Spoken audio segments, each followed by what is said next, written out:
when we get to that space of rage, because I mean, let's be honest, we've all been there. How do we come back from that? Like, how can we make it into a learning situation or make it better and not have that guilt for going there? I will say that not all rage or anger is equal. So if we feel guilty, like yelling, for example, is a really sort of sore pain point for parents. Not all yelling is equal. If I've raised my voice out of frustration, the content of that matters. If I'm like, God, brush your teeth, I've asked you 10 times, that is so different than you are always so disobedient. You're such a bad kid. Like, so the content of what we are saying in those moments matters, and we are going to become dysregulated and raise our voice and lose our cool, regardless of how many scripts we internalize, regardless of how many things we know, how many books we've read. Like, we could know every skill in the book and we will be human still tomorrow. Like, it's going to happen. So understanding when we really want to try to decrease the frequency at which this happens. And we also want to be mindful of the intensity of these moments. So if I am aware of my body and I'm like hearing my voice go to another tone or level, that needs to be a reminder to me that I'm going to tag team out with my partner. Or if you don't have a partner, that you may even throw on a screen for your kids for 5 or 10 minutes so you can just step away and breathe for a second and use screen time as a tool to buy some space or other, forms of play and things that they might have. And really being aware, because what we don't want is blind rage. What we don't want is to feel like we're, not in our bodies. So just being mindful in those moments and trying to rein ourselves in. There's always room for repair and having conversations afterwards. And I've had many conversations like this with my kids, like, oh gosh, tonight was really stressful, huh? Like everyone was bickering and, mommy raised her voice and I'm sorry. Like that didn't feel good. I don't want to raise my voice. I'm sure it doesn't feel good when I raise my voice. And so next time I'm going to try to, handle that differently. And our kids, they raise their voice, they flop, they lose their cool. And so it also models for them that they can have those conversations with us in return. So yeah, becoming mindful and curious about what has caused those moments or why we reacted that way with the sort of intention of learning from it and trying to do differently next time, paired with debriefing and repair with our kids, really keeps that relationship strong even when we are showing up in a way that we don't feel so proud about. I think it shows too to our kids that we're human, but we have that ability to admit we were wrong as adults. Because I feel like, I don't know, my parents or the generation, there was really never an apology afterwards, or there was never really an admit that you were wrong. And I think showing our kids that it's okay to be human, we're not perfect, but admitting you made a mistake and apologizing and having a conversation is important. To me, that has been a challenge because everything was just stuffed under the rug. We just pretended like nothing happened. And I still feel sometimes that that's a challenge. But so how can we catch ourselves in the moment? Because that's so much easier said than done. Sometimes when we're in the moment and that flip switches, is there a sensation that we could try to sense for, or how could we catch ourselves in that period? It's really interesting because we are not in tune with our bodies. There's a couple levels to this. If we're neurodivergent, it might be difficult. As women, we have been taught to not listen to our bodies. I come from a diet culture where even if you're hungry, you don't eat after 7. And in a lot of ways have been kind of taught not to listen to our body cues, not to tune into them, not to sort of respect them as communication with us. Right?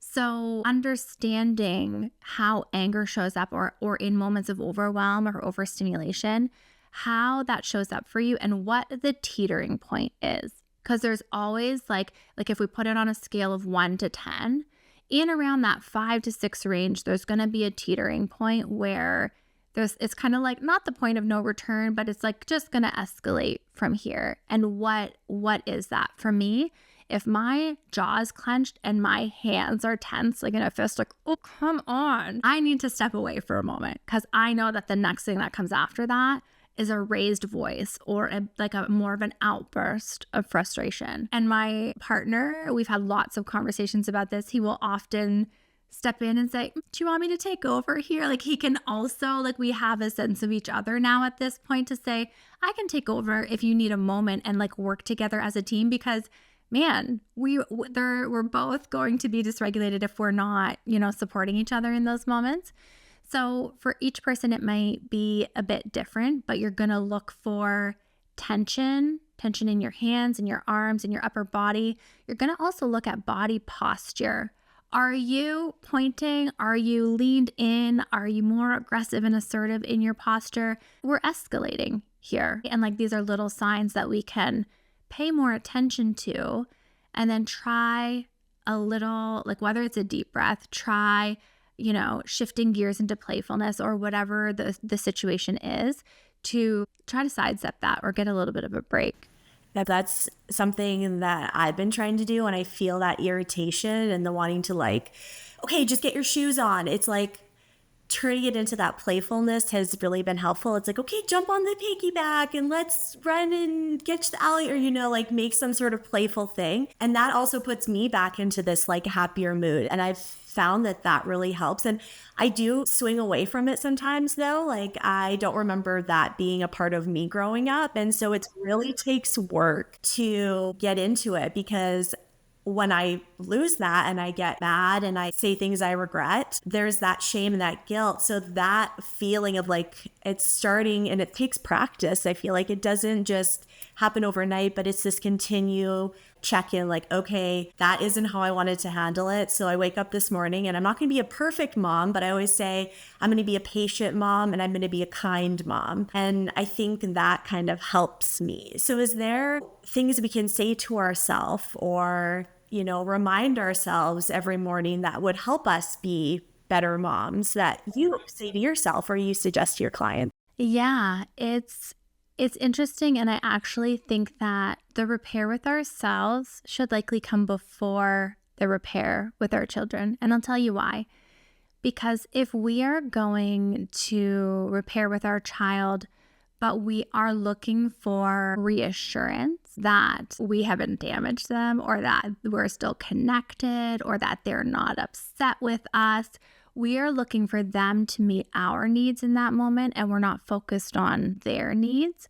And so repairing with ourselves and even taking that moment to process it before we enter into that conversation with our kids is so important. That shame spiral afterwards is very real. And for me, it looks like self-compassion. It looks like there's a couple pieces here. The shame spiral is telling us that we are bad. We are broken. We are flawed. Clearly, we are not maternal enough. We're not cut out to do this.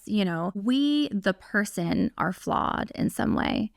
And shame is not helpful. It's not adaptive. It causes us to shut down, to want to pull away, to seek reassurance. It's not a helpful emotion or tool. Guilt, feeling like I have acted in a way that is out of alignment with my values, and I don't want to repeat that again tomorrow, sounds like I made a bad choice in that situation. I wonder what I could have done differently so that there was a different outcome. And it removes our choices and like puts them outside of our worth as a human being. And when we do that, we learn that we can become curious and actually work on those skills and correct them. But if I'm broken and I am flawed and I suck at this, what solution is there to me not being maternal enough? And then the cycle just sort of plays out and repeats itself. So there's a shift that has to happen in our own mind that I am a human. Humans make mistakes. Even if I knew every skill in the book, I would not show up perfectly. And just some of that reassurance and those self-compassionate sort of like mantras or affirmations, so that we can then approach ourselves with some grace and say, okay, tomorrow I'm going to make sure to have a snack before bedtime, or whatever it is that we need in those moments. that I feel like the more you shame yourself and you say those bad things, like, I'm a bad mom, why did I do that? It's like that guilt, that weight. We almost then look for confirmation that we're bad moms. It's like, oh yeah, see, I'm a bad mom. Here I go again, or here's Yeah. this, Yeah. Yeah, it's like confirming the belief. So I think that what you said that's really important is like removing that belief, like, I'm not a bad mom. Look at all these other moms. Look at Brittany, look at Erica. They all have these experiences too. And that doesn't make me a bad mom. It just means I'm experiencing life, motherhood. And I don't have to make that a belief about myself. I'm just learning and trying to be better. And I think that being better, the fact that you want to be better, and that always like kind of drove me through my parenthood at the beginning, like, I want to be better. And so that in itself says you're a good mom. And I always remember hearing that, and that just like made me feel better. I'm like, okay, I want to be better. And so I appreciate you for sharing those things. I just wanted to jump back because you said something about how your partner,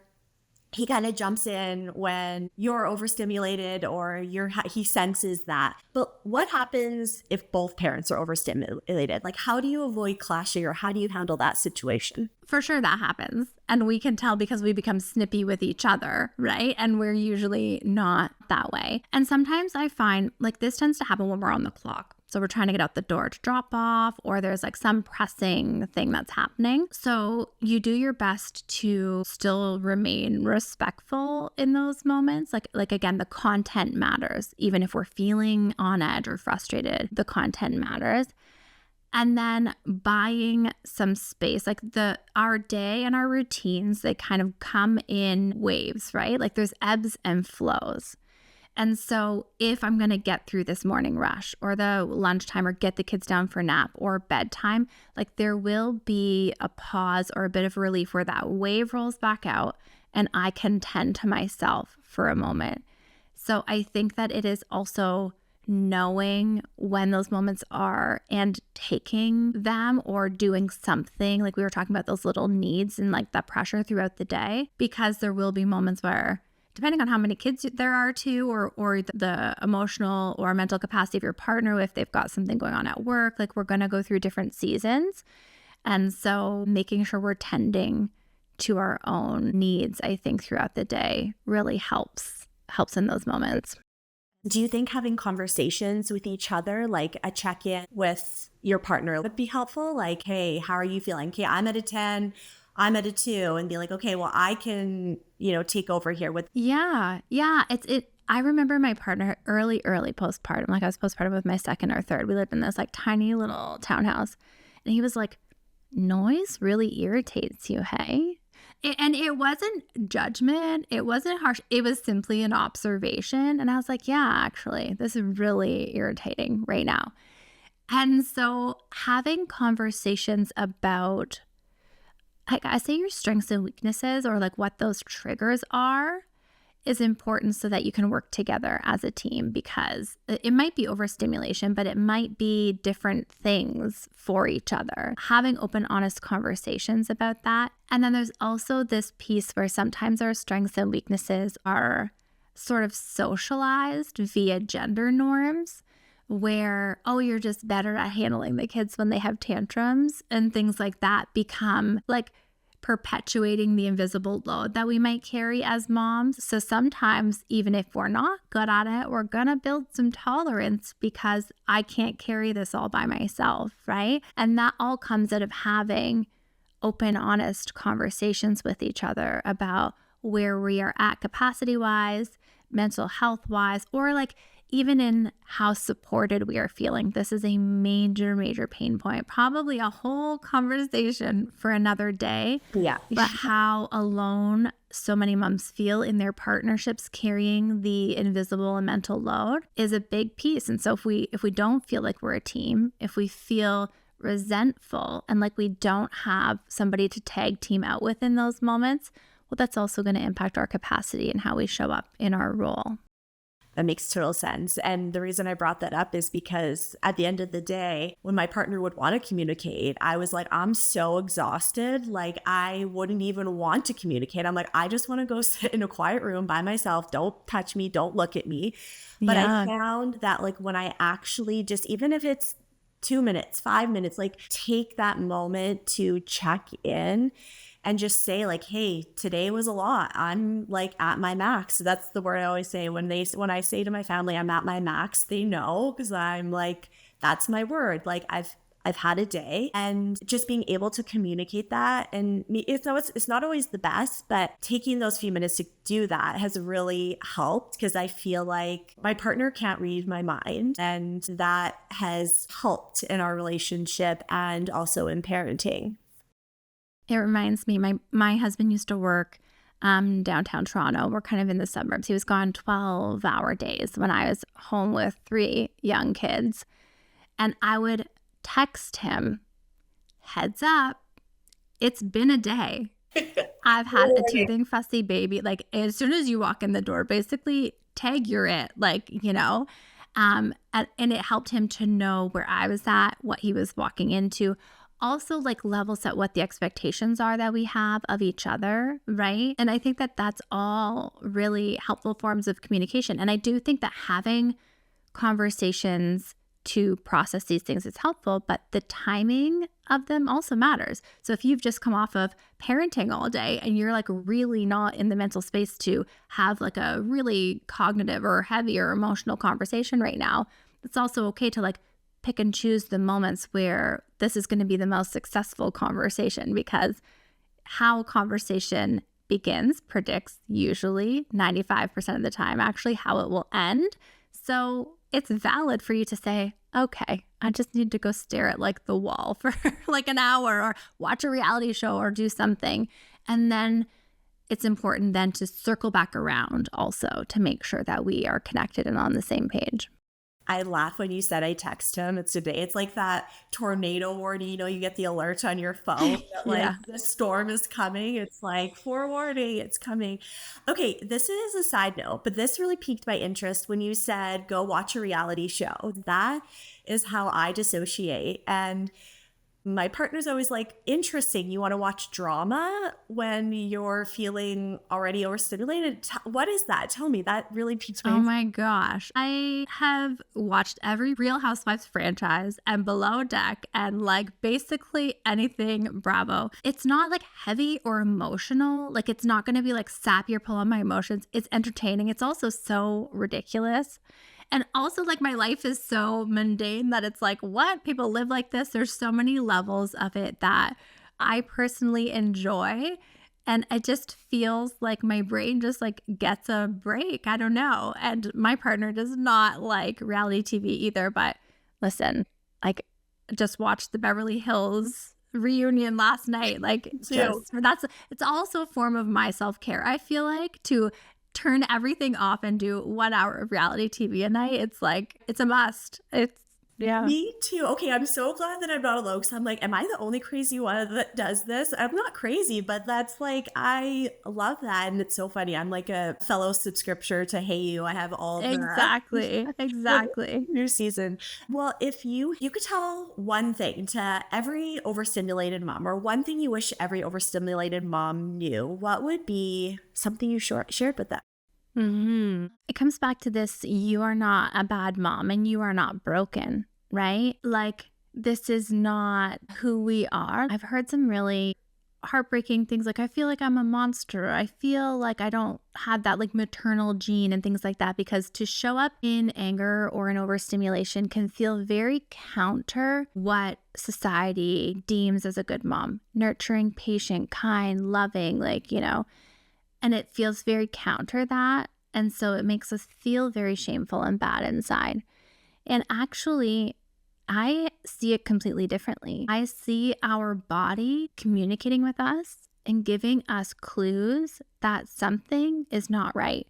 I actually sort of equate it to an engine check light coming on. And if we don't pay attention, we can keep cruising on down the highway, and then we're not pulling over until the entire car is engulfed in flames. Like, pay attention to the communication that we're receiving from our emotions and from our reactions, and just become curious. We're not going to shame ourselves. We don't even necessarily need to fix it right now. Just become curious about what is going on and start there with some compassion. That's such a beautiful analogy. I love that, because then it's taking that weight, that pressure, this be perfect. And I found what helped me was removing all the people that made me feel bad on Instagram. Yes, curate your feed. Yes. And follow people like Momwell. Whenever your post pops up, it's just like a reminder for me. And so like following pages that educate or make you feel good, that I feel has really helped me. And even like some Instagram influencers, like they may not be doing anything wrong, but if they're making you feel bad for whatever reason, there's something in there that's triggering you. You don't have to follow them. You don't have to feel that way. Yeah. What is that trigger? What's going on with that? Why does someone, make you feel that way? I think that it's so different too for everybody. Like I might be in a shame spiral and be totally triggered by something that wouldn't have bothered me any other time. Like I follow a lot of parenting accounts and colleagues and stuff. Maybe I had a really crummy interaction with my kid and then I open my phone and they're like telling us not to praise because praise does something. And I'm like, praise? I just lost my shit. Like praise is like the least of my, worries. So I think that it really, like you said, has to do with where we are in those moments. And I like even encourage people who follow me, like if my content ever becomes something that feels like it adds pressure or triggers, mute, unfollow, take a break, do what you need to do. And it doesn't mean that you can't return to that person later on, but just knowing what you need. To me, that is like a mindful consumption of digital media and a commitment to tend to our needs while we're doing that and while we're scrolling. Yeah, it's like almost like a form of self-care. Is there anything else that you'd like to add or share?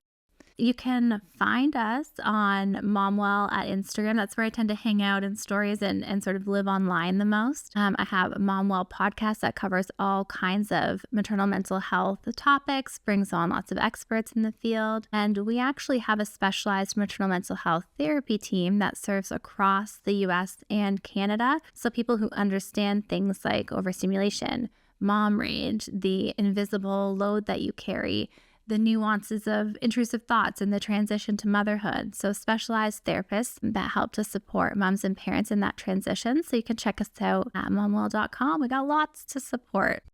Thank you for all that you're doing in this space, because not only has it personally changed my life, but I went to your website and I looked at all that, like you just said, overstimulation. There's so many different areas, and I didn't even know that all of those things were included. So thank you for bringing awareness to this topic. Thank you for creating an environment for us moms to not think we're just crazy, like to understand ourselves and just opening up the topic so that this is something that when our kids are getting older, this is just going to be what they know. So I appreciate all of what you do. I'm so grateful for you, and thank you for being here today. Thank you so much for this conversation. I appreciate it. You've just listened to my conversation with Erica from Momwell. If you also want my cheat sheet for avoiding mom rage, check out the link below in the description and download it free today. It's called the Calm Mom Grounding Cheat Sheet, and it will help you choose connection over control in those tough moments. Also, let me know what you think about the episode in the comments below, and share this episode with the mom friend who needs to hear it. Talk to you soon.